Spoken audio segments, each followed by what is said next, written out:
কি হয়েছিল যখন রাবণ রামের কাটা মাথা নিয়ে এসে সীতা দেবীর সামনে রেখেছিলেন। কিন্তু আশ্চর্যের বিষয় হলো সীতা তখনও কাঁদেননি, বরং হেসে ফেলেছিলেন। লঙ্কার অশোক বাটিকায় বন্দী হয়ে বসেছিলেন মাতা সীতা, চারিদিকে রাক্ষসীদের পাহারা, আর রাবণ বারবার এসে তাকে ভয় দেখাতো। একদিন রাবণ এক ভয়ঙ্কর ছলনা করলো। সে এক রাক্ষসকে দিয়ে মায়া সৃষ্টি করিয়ে ভগবান রামের কাটা মাথার মতো একটি ভয়ঙ্কর দৃশ্য বানালো। তারপর সেই মাথাটি সীতার সামনে এনে বলল, দেখো সীতা, তোমার রাম আর বেঁচে নেই, এখন আর কেউ তোমাকে বাঁচাতে পারবে না। চারপাশের রাক্ষসীরা ভেবেছিল এবার নিশ্চয়ই সীতা ভেঙে পড়বেন, কিন্তু তখনই ঘটলো আশ্চর্য এক ঘটনা। মাতা সীতা সেই মাথার দিকে তাকিয়ে মৃদু হেসে ফেললেন। রাবণ অবাক হয়ে বলল, তুমি হাসছো কেন? তখন সীতা শান্ত কণ্ঠে বললেন, রাবণ, তুমি আমাকে প্রতারণা করতে পারবে না, কারণ আমি জানি রাম এখনো জীবিত আছে। রামের পাশে আছে লক্ষণ, যে 14 বছর না ঘুমানোর প্রতিজ্ঞা করেছেন।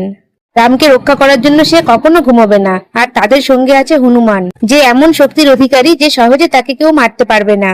যতক্ষণ লক্ষণ জেগে আছেন এবং হনুমান বেঁচে আছে, ততক্ষণ রামের কিছুই হতে পারে না। সীতার এই কথা শুনে রাবণ মুহূর্তের জন্য স্তব্ধ হয়ে গেলেন এবং অশোক বাটিকা ছেড়ে চলে গেলেন। কারণ রাবণ বুঝে গিয়েছিলেন যে হৃদয়ে ভগবানের উপর এমন অটুট বিশ্বাস রয়েছে, তাকে কোনো মায়া দিয়ে ভাঙা যায় না। গল্পটি ভালো লেগে থাকলে সবাই সাবস্ক্রাইব করে যাবেন, আর কমেন্টে সবাই বলে যান, জয় হনুমানজি।